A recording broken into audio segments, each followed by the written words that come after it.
మేడ్చల్ జిల్లా పేట్ బషీరాబాద్ పిఎస్ పరిధిలో జరిగిన దొంగతనం కేసును ఛేదించారు పోలీసులు. కొంపల్లి లక్ష్మీనగర్ గేటెడ్ కమ్యూనిటీలో భవానీ శంకర్ అనే వ్యక్తి ఇంటి తాళాలు పగలగొట్టి 52 లక్షలకు పైగా నగదును దొంగలించి పరారైన ఆనంద్ అనే నిందితుడిని పట్టుకున్నట్టు తెలిపారు డీసీపీ కోటిరెడ్డి. దొంగలించిన సొమ్ములో 9,50,000 రూపాయలను నిందితుడు ఖర్చు చేయగా మిగిలిన 43 లక్షల నగదు స్వాధీనం చేసుకున్నామన్నారు. నిందితుడు ఆనంద్పై కేసు నమోదు చేసి రిమాండ్కు తరలిస్తున్నట్టు తెలిపారు డీసీపీ కోటిరెడ్డి. పేట్ బషీరాబాద్ పోలీస్ స్టేషన్ పరిధిలో నిన్న సాయంత్రం సుమారుగా 3 నుంచి 4 గంటల ప్రాంతంలో ఒక కంప్లైంట్ వచ్చింది. కోంపల్లి ఏరియాలో ఉన్నటువంటి ఒక గేటెడ్ కమ్యూనిటీలో దొంగతనం జరిగి సుమారుగా 52,50,000 రూపాయలు పోయినని చెప్పేసి కంప్లైంట్ రావడంతో ఇమీడియట్గా అక్కడ కంప్లైంట్ తీసుకొని ఎఫ్ఐఆర్ కట్టిన తర్వాత ఇన్వెస్టిగేషన్ స్టార్ట్ చేసి సీసీ కెమెరాలు అక్కడ ఉన్నటువంటి హ్యూమన్ ఇంటెలిజెన్స్ ఆధారం చేసుకొని ఒక వ్యక్తిని ఆనంద్ అనేటువంటి వ్యక్తిని అదుపులోకి తీసుకోవడం జరిగింది. ఈ ఆనంద్ అదే విల్లాస్లో ఎలక్ట్రీషియన్గా పనిచేస్తుండేవాడు, ఎలక్ట్రీషియన్కి హెల్పర్గా.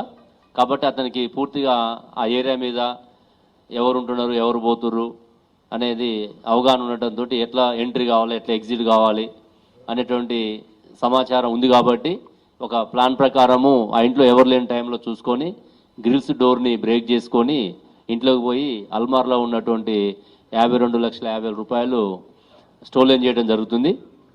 ఇమీడియట్గా మన అధికారులు అక్కడ ఉన్నటువంటి సీసీ కెమెరాలు ఆ ఇంట్లో పనిచేస్తున్నటువంటి వాళ్ళ మీద అనుమానంతో ఇమీడియట్గా అతన్ని ట్రాక్ చేయడం జరిగింది. నైట్ టు నైటే చేసి ఈరోజు మధ్యాహ్నం వరకు, నిన్న సాయంత్రం మనకి ఎఫ్ఐఆర్ అయింది, ఈరోజు మధ్యాహ్నం వరకు మనం డిటెక్ట్ చేయడం జరిగింది. 43 లక్షలు మనము అతని దగ్గర నుంచి డైరెక్ట్గా రికవర్ చేయడం జరిగింది, కొన్ని వేరే వాళ్ళకి ఇవ్వడం జరిగింది. అంటే మనకి ఇది 22న అతను చూసుకోవడం జరిగింది. ఓనరు 22న అమౌంట్ ఉన్నాయి, మధ్యలో చూసుకోలేదు. తర్వాత 26వ తారీఖు నిన్న చూసుకోవడం జరిగింది. నిన్న మధ్యాహ్నం చూసుకున్న తర్వాత అమౌంట్ లేవు అన్న దాని మీద మనకు సమాచారం ఇచ్చాడు. అంటే 22 నుంచి 26 మధ్య జరిగింది. అంటే ఇతను నేరస్తుని మనం పట్టుకున్న తర్వాత మనకు తెలిసింది ఏంటంటే 24న అతను అఫెండ్ చేసినని.